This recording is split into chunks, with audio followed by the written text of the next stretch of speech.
अपने बैग से मिनरल्स निकाल रही थी अपनी एबिलिटीज प्रैक्टिस करने के लिए। तभी लिंग की क्यूरियोसिटी ने उसका बेहतर किया और वो बिस्तर से अपना सिर बाहर निकाल गई। दी, आप क्या कर रही हो? लिंग ने पूछा। लूसिया ने घबराकर अपना बैग जमीन पर गिरा दिया। श्श, पढ़ने दो मुझे लिंग, उसने कहा और प्यार से अपनी बहन के सिर पर हल्का सा हाथ रखा। लेकिन दी, मुझे इन बुक्स का कुछ समझ नहीं आता, लिंग ने शिकायत की। इसीलिए तो तुम्हें और पढ़ना चाहिए। लिटरेसी एक प्रोसेस है जिसमें समझना और परिचय जरूरी है, लूसिया ने समझाते हुए जवाब दिया। तभी अचानक दरवाजा क्रीक होता है और नाइटिंगेल अंदर आती है। लिंग खुशी से भागकर नाइटिंगेल के पास चली गई, जबकि लूसिया ने थोड़ा सा साई किया और जमीन पर गिरे मेटालिक डिब्री को अपने पाउच में इकट्ठा किया। उसे समझ आ गया कि शायद आज वो प्रैक्टिस नहीं कर पाएगी। नाइटिंगेल ने आइसक्रीम लिंग को भी दी। जब लूसिया ने देखा कि उसने सिर्फ 68 पॉइंट्स स्कोर किए हैं तो वो थोड़ी उदास हो गई। 120 पॉइंट्स में से सिर्फ आधे से ज्यादा सही जवाब दिए हैं, उसने सोचा। नाइटिंगेल ने देखा उसका चेहरा और तसल्ली देते हुए बोली, पर लूसिया, तुम तो बॉर्डर टाउन में अभी आई हो और तुम्हारा स्कोर बहुत इंप्रेसिव है।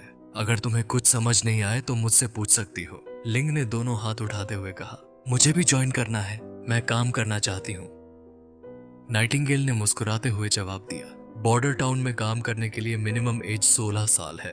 तुम तो अभी सिर्फ 10 साल की हो, तो तुम काम नहीं कर सकती। लिंग ने अपने फ्यूचर की एस्पिरेशन शेयर की। मैं केमिस्ट्री लैबोरेटरी में काम करना चाहती हूँ और एक ग्रेट एल्केमिस्ट बनना चाहती हूँ।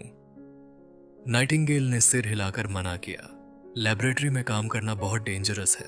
प्रिंस ने भी कहा है कि वहां कभी भी एक्सप्लोजन्स हो सकते हैं। उसने कायल के एक्सीडेंट का किस्सा सुनाया, जो सुनकर बहनों की रुकी रुकी सी खुशी खत्म हो गई। लूसिया ने अपनी बहन को टाइटली घेरे हुए सोचा। मैं कभी भी अपनी बहन को ऐसे डरावने स्थल पर काम नहीं करने दूंगी, नाइटिंगेल ने सुझाव दिया।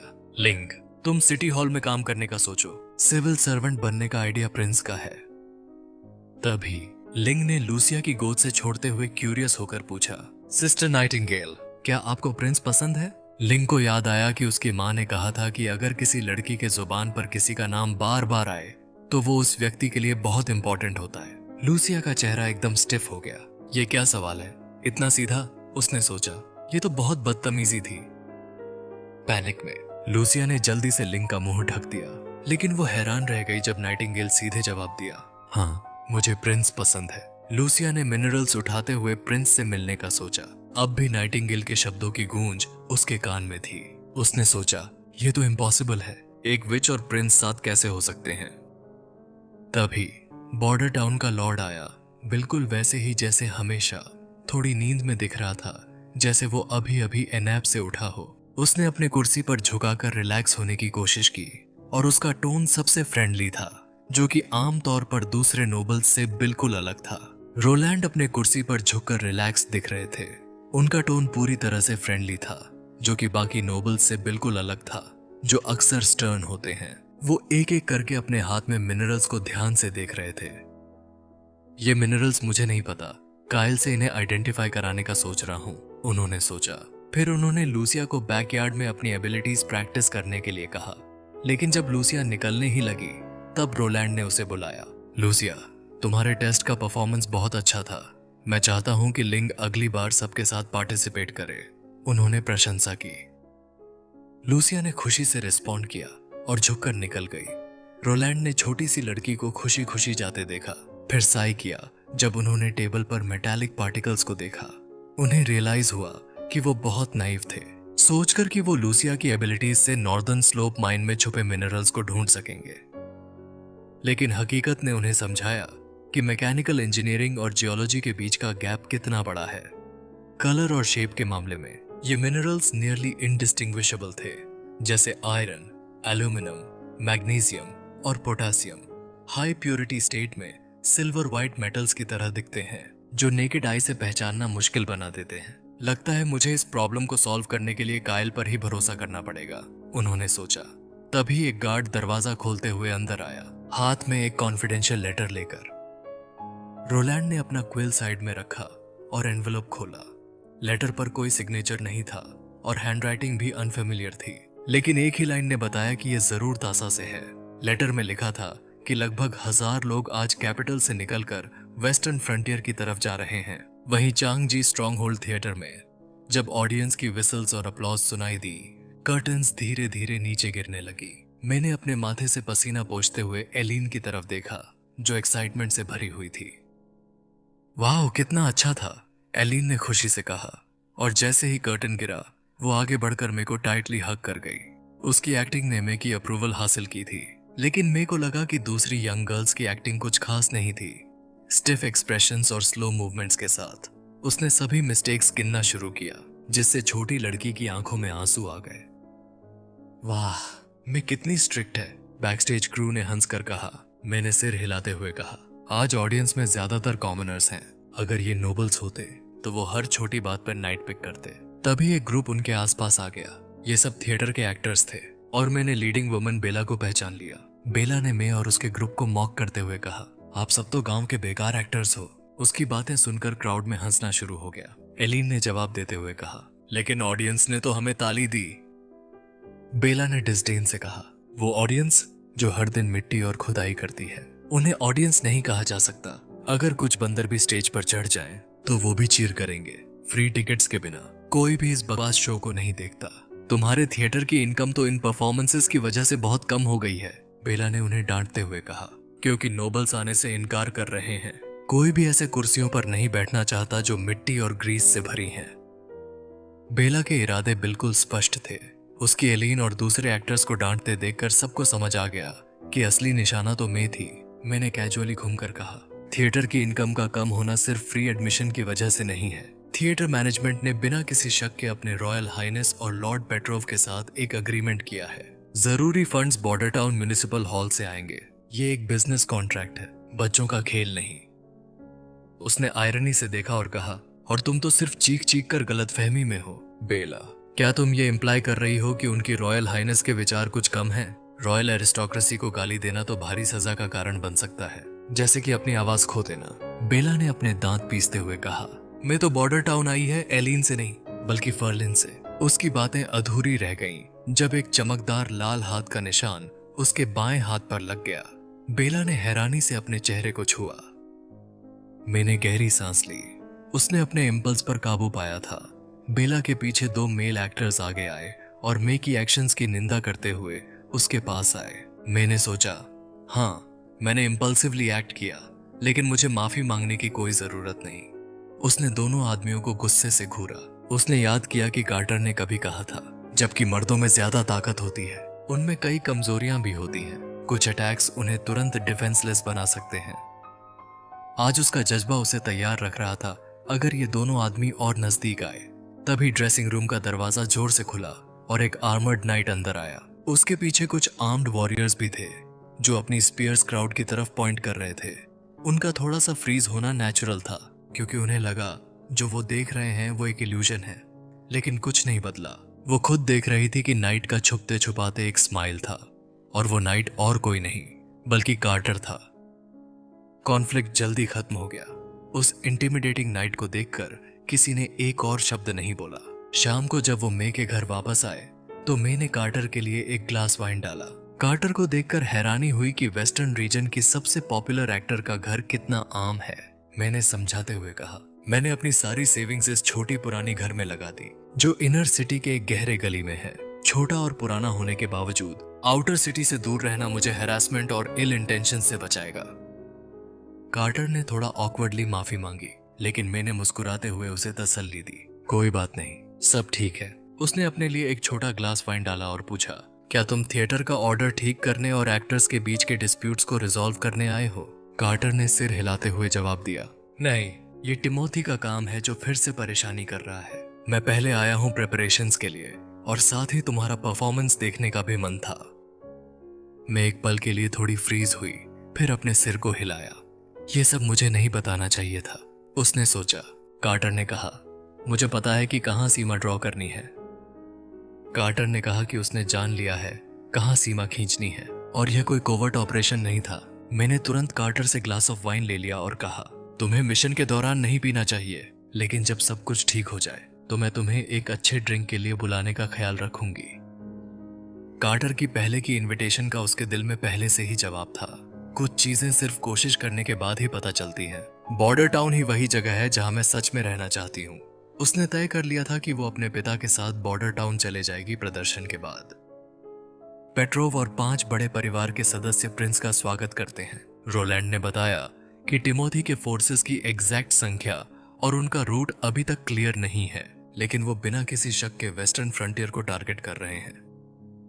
टिमोथी की आर्म टैक्टिक्स को देखते हुए वो शायद सिविलियंस को पिलेजिंग के जरिए रिक्रूट करते हैं और फिर उन्हें ड्रग्स के जरिए अटैक करने के लिए मजबूर करते हैं। एक परिवार के सदस्य ने ड्रग्स के बारे में समझ नहीं पाया, तो रोलैंड ने समझाया, ये ईविल पिल्स हैं जो सिविलियंस को नाइट से ज्यादा ताकत देती हैं, लेकिन जब इनका असर खत्म होता है तो इस्तेमाल करने वाले बेचारे दर्द से मर जाते हैं। रोलैंड ने उन्हें कहा कि वो अपने परिवार के साथ लोकल सिविलियंस को स्ट्रॉन्ग होल्ड में ले आए। एक परिवार के सदस्य ने उनके फूड और गुड्स के वेयरहाउस का जिक्र किया, लेकिन रोलैंड ने फर्मली रोका। हमें सिर्फ 3 दिन है जितना हो सके ट्रांसपोर्ट करने के लिए, लेकिन सभी सिविलियंस को स्ट्रॉन्ग होल्ड में लाना बहुत जरूरी है। मैं टिमोथी और उसके ट्रूप्स को सिविलियंस को नुकसान नहीं पहुंचाने दे सकता। मीटिंग के बाद प्रिंस ने एक्स को कैसल में बुलाया। रोलैंड ने नोबल्स को अपनी असली जानकारी नहीं दी। लाइटनिंग और मेसी की मेटिकुलस रिकॉनेसेंस की वजह से कैपिटल सिटी का टीम एक्सपोज हो गया था। पहले के इन्वेडर्स के अनलाइक वो अब एक सिंगल मास्टर्ड शिप पर सेलिंग कर रहे थे, जो क्रिम्सन वाटर रिवर के मेन चैनल से वेस्ट की तरफ जा रही थी। यह एक ट्रिकी राउट था। जब दुश्मन रिवर के फॉग को क्रॉस करेगा तो वो या तो ट्रिब्यूटरी के जरिए सदर्न और ईस्टर्न गेट्स पर अटैक करने वापस जा सकते हैं या सीधे वेस्ट की तरफ बॉर्डर टाउन की ओर बढ़ सकते हैं। डिफेंसिव फोर्सेस को डिवाइड करने के डिलेमा से बचने के लिए रोलैंड को प्रोएक्टिवली अपनी सुपीरियर फोर्सेस को कंसंट्रेट करना होगा ताकि दुश्मन को एक डिसाइसिव ब्लो दे सके। साफ था कि क्रिम्सन वाटर रिवर का फॉग सबसे सूटेबल एम्बुश लोकेशन था। रोलैंड ने चियांग जी स्ट्रॉन्ग होल्ड की रक्षा के लिए 100 सोल्जर्स छोड़े, जबकि वो खुद स्ट्रॉन्ग होल्ड की डिफेंसेस को ऑर्गेनाइज करने के बाद फ्रंट लाइंस में शामिल होगा। नाइटिंगेल को बेचैनी महसूस हुई, लेकिन रोलैंड ने तसल्ली दी कि उसे जाना जरूरी है क्योंकि उसे विचेस की एबिलिटीज का इस्तेमाल करना है। एक व्हाइट टेल काइट आसमान में उड़ता हुआ आया और रोलैंड के कंधे पर ग्रेसफुली लैंड कर गया। रोलैंड ने विचेस को बुलाया और बंकर्स और टैंक्स बनाने के बारे में चर्चा शुरू की। बंकर्स का कॉन्सेप्ट उन्हें पहले से पता था, लेकिन टैंक्स के बारे में उन्होंने कभी नहीं सुना था। रोलैंड ने एक सिंपल डिजाइन स्केच किया और समझाया कि यह एक कैरेज है जिसमें कैनन माउंटेड है, लेकिन उसने कहा कि वो इसे असल में टैंक नहीं कह सकते क्योंकि उनके पास काफी घोड़े नहीं हैं। फिर भी हनी वाइल्ड बीस्ट्स को इकट्ठा करने के लिए तैयार थी।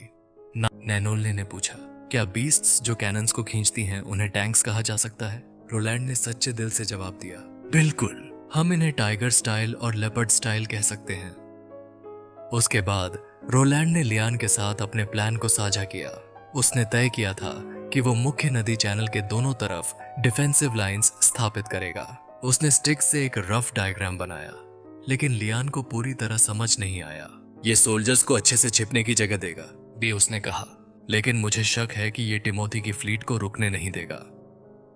रोलैंड ने ज्यादा एक्सप्लेनेशन नहीं दी, बस इतना कहा, उन्हें यहां से गुजरने का कोई तरीका नहीं है। फिर उसने लीव की तरफ देखा और उसे फोर्टिफिकेशंस को कंसील करने का टास्क दिया। तुम्हें वीड्स और वाइन्स का इस्तेमाल करना होगा ताकि बंकर्स प्राकृतिक लगें और सराउंडिंग्स के साथ ब्लेंड हो जाएं, उसने कहा।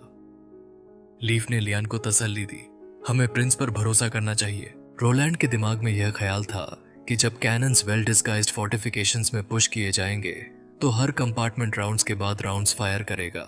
6 फील्ड कैनन्स अपनी एक्यूरेसी बनाए रखेंगे, भले ही रफ टेरेन हो। ऐसा भी होगा कि इतने करीब से वो नदी के बीच में सेलिंग शिप्स को भी आंखें बंद करके मार सकते हैं, दुश्मन को डिसएडवांटेजेस फॉर्मेशन में डाल देना। दुश्मन की फ्लीट आधे दिन बाद, जो एंटिसिपेट किया गया था, क्रिम्सन वाटर रिवर के फॉग पर पहुंची। जब वाइनर को यह खबर मिली तो उसने आर्टिलरी क्रूज को प्रिपेयर्डनेस ऑर्डर दिया और फिर अपने पोजीशन पर वापस आया। हर कंपार्टमेंट में एक शूटिंग विंडो और दीवार के ऊपर एक होल था। 2 स्टेप्स चढ़कर अर्थन टावर पर चढ़ने से नदी की स्थिति का अच्छा व्यू मिलता था। सोल्जर्स खुशी से बातें कर रहे थे और कैनन बॉल्स को वाइप कर रहे थे। वाइनर ने अंदर से सोचा, ये लोग टेंशन भूल गए हैं। वो पहले जैसे बैटलफील्ड पर ट्रेम्बल नहीं कर रहे थे। उसने नहीं कहा कि यह चेंज अच्छा है या बुरा, लेकिन उसे लगा कि वो अपने ओपोनेंट्स को अंडर एस्टिमेट कर रहे हैं। लेकिन उसने अपने सबऑर्डिनेट्स को सख्ती से डांटा भी नहीं, क्योंकि वो खुद भी कोई बेहतर नहीं था। प्रिंस के अंडर सोल्जर्स बनने के बाद उनका कॉम्बैट का समझ ड्रामेटिक ट्रांसफॉर्मेशन से गुजरा था।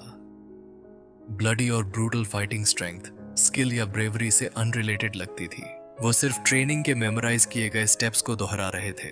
प्रिपेयर और फायर करना दुश्मन की तरफ ट्रेनिंग के मुताबिक, और विचेस की असिस्टेंस के साथ उन्होंने एक भी बैटल नहीं हारी। एक सोल्जर ने सोचा, अगर मुझे चोट लग जाए तो मैं एंजल नानोआ को देख सकता हूँ। वाइनर ने उसके सिर पर एक पंच मारते हुए कहा, दुश्मन की स्थिति पर ध्यान दो। तभी जब वाइनर अपने ख्यालों में खो गया था, स्काउट्स का वार्निंग उसे वापस लाया।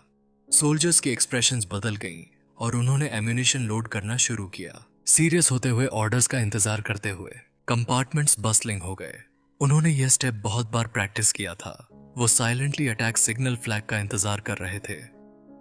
फ्लीट जो दूर से नजर आ रही थी, वो उनके एम्बुश लोकेशन की तरफ और करीब आती जा रही थी, लेकिन प्रिंस रोलैंड ने अब तक कोई ऑर्डर्स नहीं दिए। सिल्वी और लियान बेचैन होने लगी।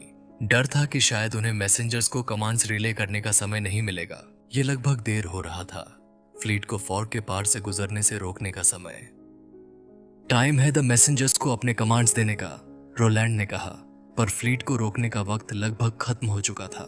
क्रिम्सन वाटर रिवर के फॉग से गुजरने से उन्हें रोकना मुश्किल लग रहा था।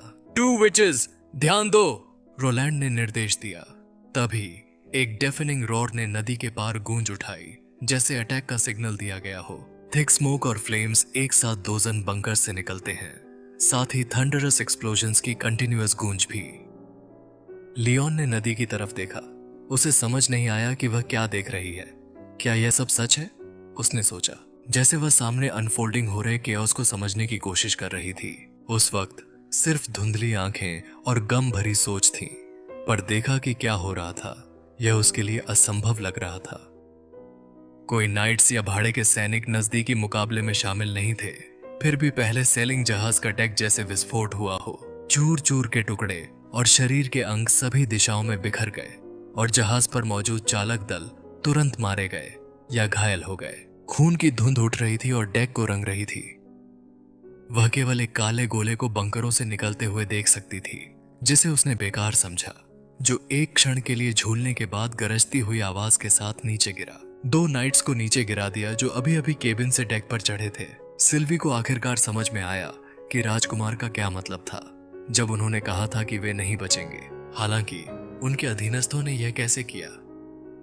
लियन के मुकाबले जो दूर से देख रही थी, सिल्वी को दृश्य का अधिक जीवंत अनुभव था। यह पहली बार था जब उसने ऐसा दृश्य देखा था। न कोई तेज धार वाली तलवारें थीं और न ही भाले, सिर्फ गोल गोल घूमते हुए गोले लोगों को चीर रहे थे। चूंकि उसका दृश्य बहुत करीब था, उसने यह भी महसूस किया कि मारे गए लोगों का खून और आंतें उसके अपने शरीर पर छिटक रही थीं।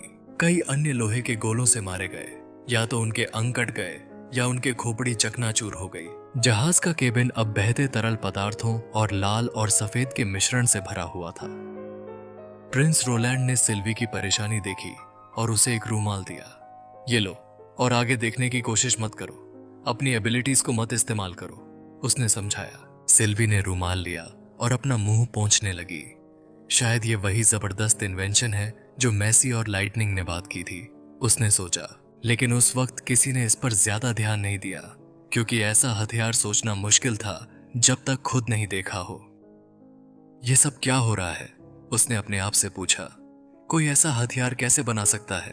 उसकी सोच घूम रही थी, लेकिन अब उसका दिल इस सब से भरा हुआ था और वह सिर्फ शांत होने की कोशिश कर रही थी। टिमोथी की फ्लीट किनारे की तरफ आ रही है, लेकिन उन्हें यह नहीं पता था कि प्रिंस रोलैंड ने कई जगहों पर फोर्टिफिकेशन सेट किए हैं। बंकरों के अंदर के सिपाहियों को कोई मौका नहीं मिला। उन्होंने बस अपने हथियारों को लक्ष्य की तरफ इशारा किया और आसानी से ट्रिगर दबा दिया। दुश्मन ज्यादा देर तक टिक नहीं पाया और पूरी तरह से गिर गया। जो लोग जहाजों से उतरने की कोशिश कर रहे थे, वे वापस चढ़ने की कोशिश कर रहे थे, जबकि जो लोग उतरने का इंतजार कर रहे थे, वे हर तरफ भाग रहे थे। प्रिंस ने अपने दूरबीन नीचे रखे और एक्स को रिजर्व ट्रूप्स को बैटलफील्ड साफ करने का आदेश दिया। उसने चाहा कि लीडर को पकड़ा जाए। फॉलो एक्स, रोलैंड ने सिल्वी से कहा। कोई भी नहीं बचना चाहिए। सिल्वी ने सिर हिलाकर एक्स के साथ चलने का फैसला किया।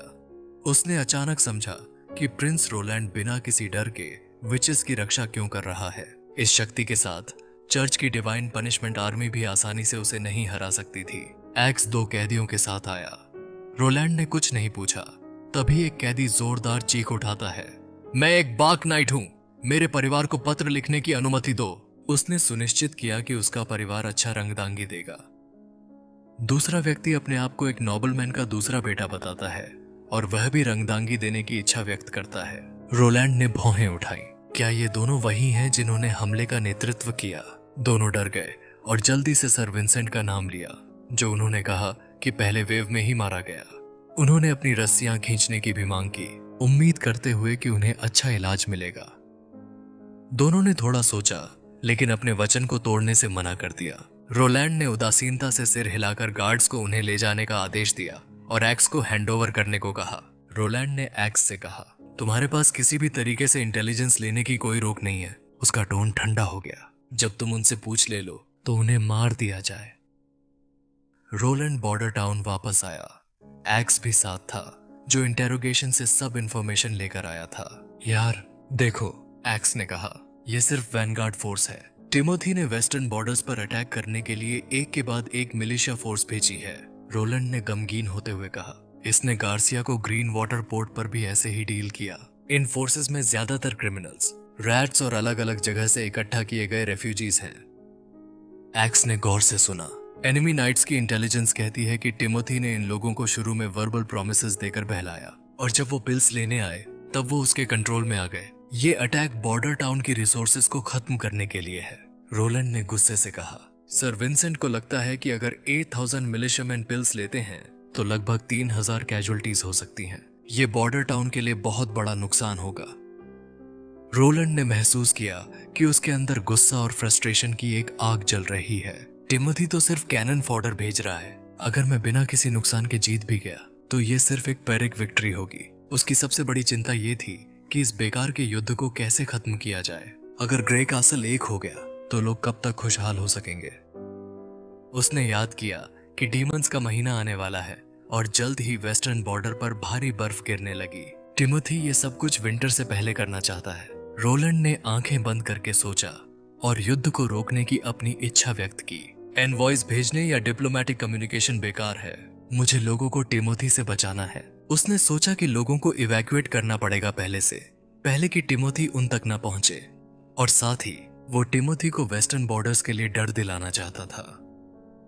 प्रिजनर्स को भागने दो ताकि वो कैपिटल में जाकर डर फैला सकें।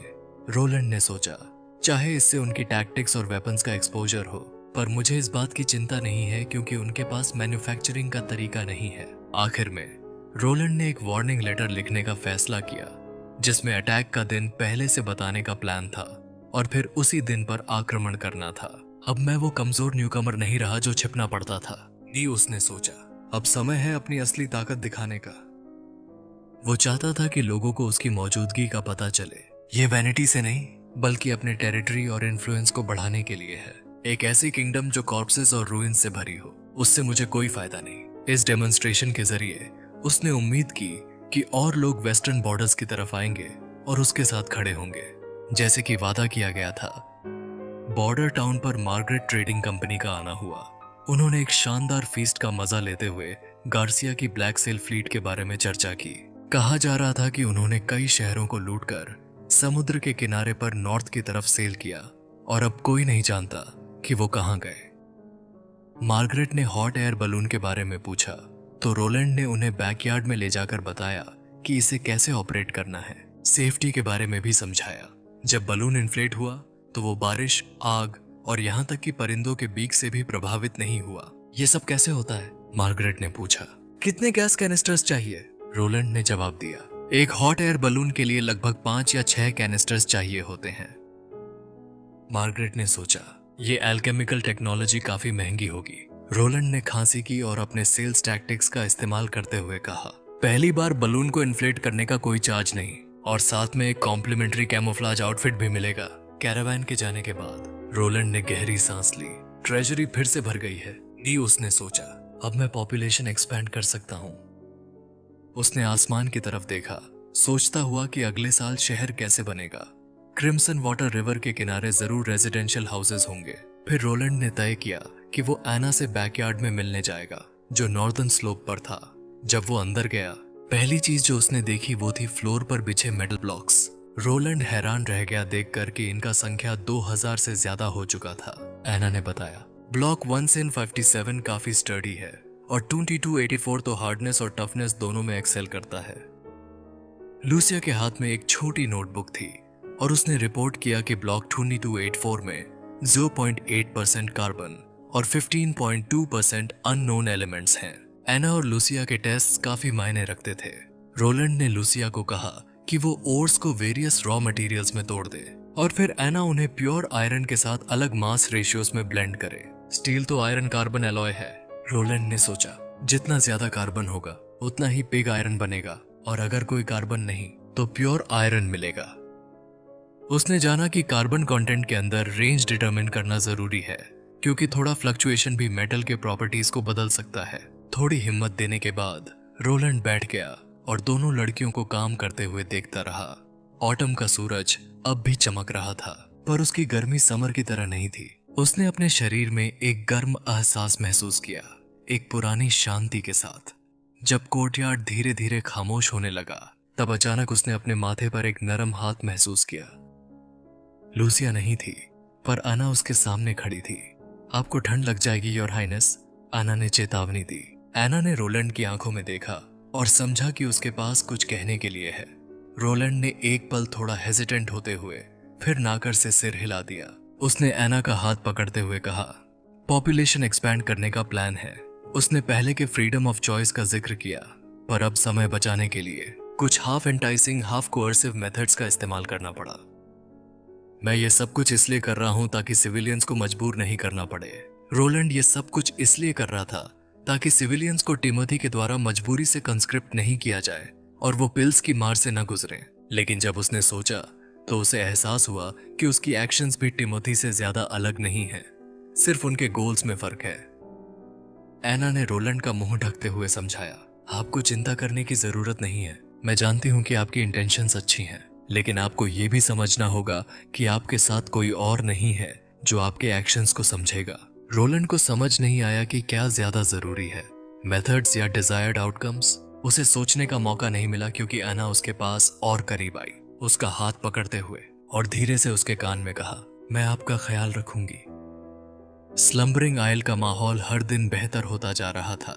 जब टिली हवा में उड़ती तो नीचे भीड़ भाड़ वाले बाजार और जिंदा दिली से भरी हुई गलियां दिखती। यह अब वो अलग थलग जगह नहीं रह गई थी जहां सिर्फ 300 विचेस रहती थीं।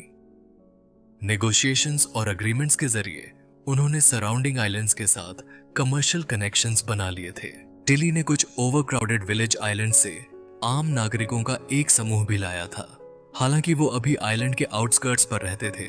टिली को यकीन था कि एक दिन स्लम्बरिंग आइल एक ऐसी सिटी बन जाएगी जहां सब लोग साथ साथ शांति से रहेंगे। टिली अभी भी मैजिक स्टोन्स का इस्तेमाल करके टेम्परेरीली उड़ सकती थी, लेकिन उसने अभी तक उनके अंडरलाइंग प्रिंसिपल्स नहीं समझे थे।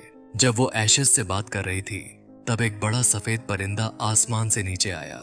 इसकी तेजी से गिरने पर वो जमीन पर टकराया, धूल का एक घेरा उड़ाते हुए। मेजी वहां थी, जो यह देखकर हैरान हो गई कि टिली वाकई में उड़ रही थी। टिली ने मजाक में उसकी गर्दन को रगड़ते हुए पूछा, स्लम्बरिंग आइल के विचेस बॉर्डर टाउन में कैसे हैं? मेजी ने अपनी बैग में लेटर्स ढूंढने लगी। उन सब ने मेजी को ये लेटर्स टिली तक पहुंचाने के लिए दिए थे, एक प्रिंस रोलैंड से भी। एशेस ने एक मफिन का आधा टुकड़ा निकाला और मेजी को दिया, पर उसने मना कर दिया और इसके बजाय फिश जर्की का एक हैंडफुल अपने मुंह में डाल दिया, मम्बलिंग, मैं मॉली के साथ खेलने गई हूँ। ये कहकर मेजी कोर्टयार्ड से उड़ गई, अपने पंख फ्लैप करते हुए। एशेस ने महसूस किया कि मेजी पिछले महीने में साइज और मैच्योरिटी दोनों में और बड़ी हो गई है। टिली ने मुस्कुराते हुए कहा, मुझे भी ऐसा ही लगता है। शायद बॉर्डर टाउन की जिंदगी वाकई में बहुत अच्छी है। जब टिली अपने कमरे में वापस आई तो उसने रोलैंड का भेजा हुआ लेटर खोला। उस लेटर में सिर्फ कंटेंट नहीं था, बल्कि बाकी 10 पेजेस विविड इलस्ट्रेशन से भरे हुए थे। जब उसने पेजेस को एक एक करके देखा तो कंटेंट्स कुछ अनबिलीवेबल और डरावना था।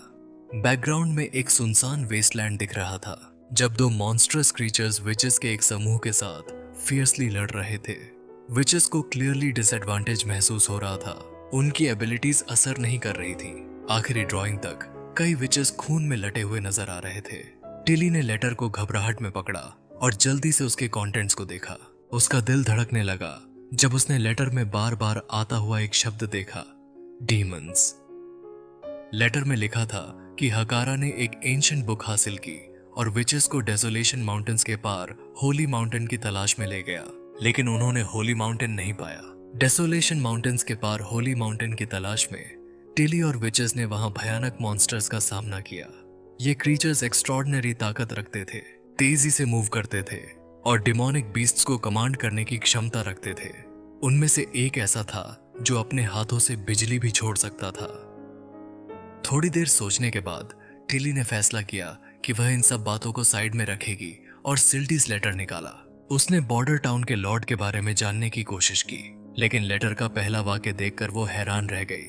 ये तो उसे डीमंस शब्द से भी ज्यादा चौंकाने वाला था। लेडी टिली, मैंने रोलैंड विंबलडन पर डिस्गाइज या मैजिकल इन्फ्लुएंस का कोई निशान नहीं पाया। विच यूनियन के अलावा टाउन में कोई और फैक्शंस नहीं है, तो मुझे लगता है कि वो आपका सच्चा भाई हो सकता है। टिली स्पीचलेस रह गई सिल्वी के लेटर में यह रेवलेशन सुनकर। एक असली भाई, ये कैसे संभव है? उसने लेटर को हाथ में पकड़ा, लेकिन उसका मन फोकस नहीं कर पा रहा था। सोचने में उसके दिमाग में लहरें चल रही थीं। विंबलडन 3 के 5 बच्चों में पहले 3 एक ही उम्र में पैदा हुए और साथ खेलते रहे। जब रोलैंड पैदा हुआ तब सबसे छोटी गार्सिया पहले से ही 6 साल की थी, तो नैतिकता से उसने रोलैंड को अपनी ग्रुप में नहीं शामिल किया। लॉजिकल तरीके से टिली को रोलैंड के साथ एक नया सर्कल बनाना चाहिए था, लेकिन असल में ऐसा नहीं हुआ। रोलैंड अपने 2 बड़े भाइयों से एक्सेप्टेंस की तमन्ना रखता था, पर वो अक्सर उनकी तरफ से बुली होता था। यह उल्टा ट्रीटमेंट रोलैंड के कैरेक्टर को डिस्टॉर्टेड और इजीली एंगर्ड बना दिया। ऑफ कोर्स, उसने अपना गुस्सा 3 बड़े भाइयों पर नहीं निकाला, इसलिए उसने टिली को बुली करना शुरू कर दिया। टिली ने जब जवाब दिया, तब से रोलैंड ने उसे प्रोवोक नहीं किया और टिली ने अपने भाई को इग्नोर करना चुना। एडल्ट होने पर भी रोलैंड में कोई बदलाव नहीं आया, बल्कि वक्त के साथ वो और भी खराब होता गया। टिली को यह विश्वास नहीं होता था, कैसे कोई ऐसा इंसान विचेस के साथ खड़ा हो सकता है, उन्हें शेल्टर दे सकता है और चर्च के खिलाफ जा सकता है। टिली परप्लेक्स्ड और कन्फ्लिक्टेड थी। उसके लिए यह कॉन्ट्रडिक्टरी लग रहा था कि जो इंसान कभी बुलिंग करता था, वो अब उन्हीं बीइंग्स के साथ कैसे अलाइन हो गया जिन्हें उसने कभी नफरत की। चर्च के खिलाफ जाना, जो एक बहुत पावरफुल इंस्टीट्यूशन है, उसकी कंफ्यूजन और डिसबिलीफ को और बढ़ा रहा था। टिली को कुछ कहने का समय नहीं मिला जब तक एशेस ने उसे नज नहीं किया। लेटर में लिखा है कि रोलैंड विचेस के कंट्रोल में नहीं है, टिली ने कहा। जब उसने बट ग्रैबिंग इंसिडेंट का जिक्र किया तो एशेस ने कुछ बार खांसी की। थोड़ी देर सोचने के बाद उसने कहा, ऐसा लगता है कि वो एक बिल्कुल अलग इंसान है। टिली ने एशेस से और डिटेल में जानने को कहा। एशेस ने सोचा और बोला, रोलैंड अब क्लीन लगता है। वो एक्सट्रावेगेंट ज्वेलरी या क्लोथिंग का शौक नहीं रखता जैसे नोबल्स, लेकिन उसका अटायर बहुत क्लीन है। ओवरऑल अब रोलैंड का इंप्रेशन अच्छा है। टिली ने मुस्कुराते हुए देखा। यह जानकर हैरान हुई कि एशेस उसकी तारीफ कर रही है। उसने एक गहरी सांस ली, यह समझ कि उसका भाई वाकई में काफी बदलाव से गुजरा है। लेकिन उस बदलाव का कारण क्या था? शायद असली वजह सिर्फ उनसे मुलाकात करके ही पता चल सकेगी। टिली ने अपनी सोच वापस लेटर पर लाई। लेटर का दूसरा हिस्सा सिल्वी के ऑब्जर्वेशंस और बॉर्डर टाउन में उसके एक्सपीरियंसेस के बारे में था, जिसमें उसकी रोजाना की काम और खोज भी शामिल थी। जैसे ही टिली पढ़ती रही, एक और बात ने उसका ध्यान खींचा। यह एक ऐसी हथियार के बारे में था जो लोहे के ट्यूब से लोहे के गोलों और क्रॉसबो बोल्ट्स को लॉन्च कर सकती थी, बहुत जोरदार शक्ति के साथ। हालांकि मेसन एशेस ने पहले ऐसे हथियार का जिक्र किया था। यह पहली बार था जब टिली ने इसकी इतनी डिटेल डिस्क्रिप्शन देखी, साथ ही हैंड ड्रॉन इलस्ट्रेशंस भी। एशेस ने सुझाव दिया कि टिली रोलैंड से उन हथियारों का एक बैच भेजने को कहे, लेकिन टिली ने अपने सिर को हिलाते हुए मना किया, कहकर एलाइज को शक से नहीं पढ़ना चाहिए। ऐसे टेस्ट से हमने जो विश्वास बनाया है वो टूट सकता है, और हम इस विंटर बॉर्डर टाउन आने वाले हैं, तो बेहतर होगा कि हम ये सब फेस टू फेस डिस्कस करें। एशेस ने सिर हिलाया, फिर मुस्कुराते हुए लेटर को पढ़ता रहा। जब टिली लेटर के अंत तक पहुंची तो वह फ्रीज हो गई। रोलैंड ने वाकई में एक ऐसी अंडरगारमेंट बनाई थी जो विमेन्स बोइंग्स के लिए डिजाइन की गई थी, और इसे विच यूनियन की हर एडल्ट फीमेल मेंबर को गिफ्ट किया था। यह तो बिल्कुल अब्सर्ड था। थोड़ी देर रुक, टिली ने अचानक याद किया, जब रोलैंड कैपिटल में था तब उसने कुछ नोबल लेडीज को टाइट फिटिंग कॉर्सेट्स भी दिए थे, कुछ तो उसकी तरफ वापस भी फेंक दिए गए थे। यह बात नोबल्स के बीच में काफी पॉपुलर हो गई थी। यह डेफिनेटली उसकी तरफ से होने वाला कुछ था। टिली कन्फ्लिक्टेड महसूस कर रही थी। एक तरफ यह उसकी यादों के साथ मिलता था, लेकिन दूसरी तरफ वह चाहती थी कि वह उन यादों से न मिले। क्या मुझे इस विंटर बॉर्डर टाउन जाना चाहिए या नहीं? बॉर्डर टाउन वापस आते ही जब वे अंदर आए, कायल ने कहा कि उसने सल्फ्यूरिक एसिड की लार्ज स्केल प्रोडक्शन के लिए एक फीजिबल प्लान बनाया है, लेकिन इसके लिए काफी लीड और स्किल्ड क्राफ्ट्समैन की जरूरत है और वह विचेस की मदद लेना चाहता था। रोलैंड ने कायल से डिटेल्ड प्लान देने को कहा। फिर रोलैंड ने उसे बैठने का जेस्चर दिया और एक और काम सिखाना शुरू किया। कायल ने बार बार मना किया, कहकर मेरे पास इस वक्त नहीं है, क्योंकि लार्ज स्केल एसिड प्रोडक्शन एक चैलेंजिंग एंडेवर है जो मेरी पूरी अटेंशन चाहता है। रोलैंड ने उसे तसल्ली दी, यह ज्यादा वक्त नहीं लेगा। कायल का पजल्ड एक्सप्रेशन देखकर रोलैंड ने कहा कि उसे ज्यादा सोप बनाने को कहना है।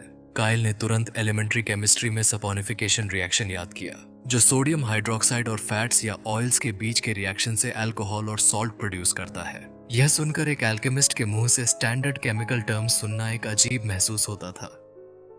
रोलैंड ने तस्दीक में सिर हिलाया, लेकिन कायल अभी भी थोड़ा पजल्ड था। उसे यह इतना जरूरी नहीं लग रहा था, लेकिन प्रिंस ने एम्फसाइज किया कि यह क्रूशल है। सोप प्रोडक्शन खुद में शायद इतना जरूरी नहीं, लेकिन इस प्रोसेस का बाय प्रोडक्ट कुछ ऐसा है जिसको मुझे बहुत जरूरत है।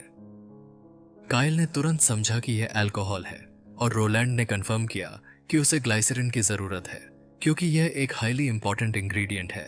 कायल ने सिर हिलाते हुए कहा कि वह अपने अप्रेंटिसेस को यह काम देने वाला है, लेकिन वह कुछ क्लेवर अप्रेंटिसेस के सामने प्रोसेस को डेमोन्स्ट्रेट करेगा।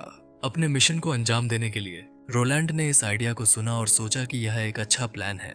हम हॉट एयर बलून्स का इस्तेमाल कर सकते हैं, इससे हम ऊपर से एरिया को देख सकते हैं बिना किसी दिक्कत के। लाइटनिंग ने उसकी तरफ देखा, थोड़ी नर्वस महसूस करते हुए। लेकिन क्या यह सुरक्षित होगा अगर कोई डीमन हमें देख ले? रोलैंड ने तसल्ली दी, यह रास्ता चुना गया है और हमारे पास कैमोफ्लाज है। तुम दोनों बस अपना ध्यान रखना। मैजी, जो अभी तक चुप थी, बोली, हाँ, और मैं भी तुम्हारे साथ हूँ। मेरे पास अपने बीक का वेपन है। लाइटनिंग ने मुस्कुराते हुए कहा, ठीक है, तुम्हारा बीक मेरी तरफ से डिफेंस बनेगा। का सफर एक गहरे जंगल से जहां उन्हें एक बड़े पहाड़ तक पहुंचना है। लाइटनिंग ने घबराहट से कहा, मेजी, यह जंगल कितना डरावना है, क्या पता कौन से क्रीचर्स यहाँ छुपे हैं। मेजी ने उसे तसल्ली दी, डर का सामना करने का वक्त आ गया है। चलो, हम क्रिम्सन वाटर रिवर के साथ साथ चलते हैं। दोनों ने एक सुरक्षित रास्ता चुना और जल्दी से मैग्निफिसेंट माउंटेन की तरफ बढ़ने लगी। जब वो एक मेडो पर पहुंचे, उन्होंने देखा कि सब कुछ काला हो गया है।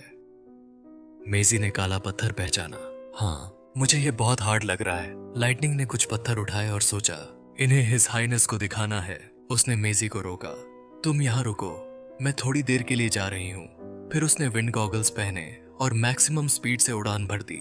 लगभग आधे घंटे के बाद लाइटनिंग ने देखा कि पहाड़ के पार कुछ रेडिश ब्राउन धुआं है। उसने ध्यान से देखा, यह क्या है?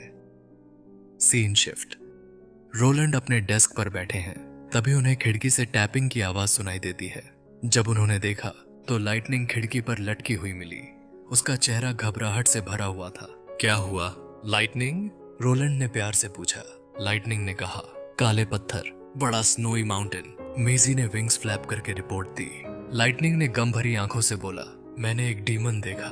रोलैंड ने गमगीन चेहरे से कहा, पैनिक मत करो, थोड़ा आराम करो, फिर सब कुछ बताओ। जब लाइटनिंग ने कुछ देर बाद अपनी आंखें उठाईं, उसने देखा कि वो एक बड़े माउंटेन को देख रही है जो रेडिश ब्राउन धुआं से ढका हुआ है। वो धुआं बिल्कुल जैसे खून की तरह लग रहा था। रोलैंड ने सबको लाइटनिंग की खोज की बात बताई और उन्होंने तय किया कि इस रेड फॉग की जांच करनी चाहिए। वेंडी ने हाँ में सिर हिलाते हुए कहा, हमें तैयार रहना होगा। दोनों पुरानी विचेस अपनी सोच में डूबी हुई, जैसे एक नए सफर की शुरुआत होने वाली थी। विचेस का गुच्छ, जहां सभी लोग एक नया प्लान बनाने में लगे हैं। वेंडी ने सहमति दी, हमें तैयार रहना होगा, हमारी उम्र का फायदा उठाना चाहिए। स्क्रोल ने भी इस बात को सपोर्ट किया, सभी विचेस हमेशा तुम्हारे पीछे हैं, लेकिन कुछ विचेस अब भी डर रहे थे। रोलैंड ने कहा, हमारा प्लान तैयार है, अब हुमैन इसको कैसे इंप्लीमेंट करना है यह देखना है। अन्ना ने सजेस्ट किया, हॉट एयर बलून से रिकॉनेसेंस करना चाहिए, हम क्लाउड्स के बीच छुपकर उड़ान भर सकते हैं। लाइटनिंग ने कहा, सिल्वी को साथ ले चलो। रोलैंड ने हाँ किया, लेकिन उन्होंने नोटिस किया कि सबने आपत्ति की। नाइटिंगेल ने कहा, रोलैंड, तुम्हें इसमें खुद नहीं जाना चाहिए। रोलैंड ने गंभीर टोन में जवाब दिया, यह कोई रेकलेस एक्ट नहीं है। मुझे लगता है डीमन समुंदर और पहाड़ों को क्रॉस नहीं कर सकते। सब लोग अब भी हेजिटेंट थे। रोलैंड ने मुस्कुराते हुए कहा, बलून में रहना सेफ होगा। अगर कोई खतरा होता तो मैं विचेस को यहाँ नहीं भेजता। नाइटिंगेल पहली थी जो अपना स्टांस बदलती है। रोलैंड, तुम जा सकते हो, पर मुझे साथ ले जाना। रोलैंड ने उसकी आंखों में गहराई देखी और मना नहीं कर सका। उसने सोचने के बाद अनाउंस किया, एक्सपेडिशन मेंबर्स होंगे मैं, आना, वेंडी, सोराया, सिल्वी, नाइटिंगेल, लाइटनिंग और मेजी। हम एक हफ्ते बाद निकलेंगे। सबको जरूरी खाना और एक पिस्टल ले जाना होगा। इस हफ्ते सबको प्रैक्टिस करनी होगी। अनाउंसमेंट के बाद रोलैंड ने आखिरकार वो काला पत्थर देखा जो लाइटनिंग ने लाया था। उसने हाथ में उठाया और थोड़ा सा जंप महसूस किया। यह आम पत्थरों से बहुत हल्का है, मेटालिक और नहीं हो सकता, उसने सोचा। रोलैंड ने डाना से अग्नि मांगी और जैसे ही उसने ब्लैक फायर दिया, पत्थर चमकने लगा। क्या यह एंथ्रासाइट कोल है? उसने सोचा। रोलैंड को खुशी हुई। यह कोल की तरह ही अमेजिंग था। कोल ग्रे कासल में कॉमन था, लेकिन इसकी एप्लीकेशंस बहुत वाइड रेंजिंग थीं। स्टीम पावर से लेकर इलेक्ट्रिसिटी तक इसकी वजह से सब कुछ चल रहा था। यह एक एक्सीलेंट और कॉस्ट इफेक्टिव फ्यूल है, रोलैंड ने सोचा और एक नई यात्रा की तैयारी शुरू की। रोलैंड का गुच्छ जहां वो कोल की खोज और उसकी संभावनाएं सोच रहा है। रोलैंड ने सोचा, अगर हम स्टीम शिप्स और माइनिंग फील्ड्स को डेवलप करें तो हम कोल की ट्रांसपोर्टेशन को बेहतर कर सकते हैं। यह सिर्फ लोकल डिमांड नहीं पूरी करेगा, बल्कि ट्रेड और इकोनॉमिक ग्रोथ का मौका भी देगा। उसने इंफ्रास्ट्रक्चर की जरूरत पर फोकस किया। रेलवेज और प्रोसेसिंग फैसिलिटीज की कंस्ट्रक्शन से हम एक्सट्रैक्शन और यूटिलाइजेशन को ऑप्टिमाइज कर सकते हैं। जब वो इस नए डिस्कवरी के पोटेंशियल को समझ रहा था, तब ग्रे कैसल के पैलेस में एक लाउड बैंग सुनाई दी। एक कॉपरेबल उल्टा हो गया था। यह नए एल्केमिस्ट एसोसिएशन का इन्वेंशन था। टिमोथी खुश था और इन्वेंटर को 25 गोल्ड से इनाम दिया। मैस प्रोडक्शन शुरू करो। लेकिन एक नाइट ने कहा, यह इन्वेंशन इंटिमिडेटिंग है, लेकिन नाइट्स को हराना मुश्किल है। इसका इग्निशन चाहिए और इफेक्टिव रेंज सिर्फ आधा कदम है। बाकी नाइट्स भी इस पर सहमत थे और टिमोथी को गुस्सा आया।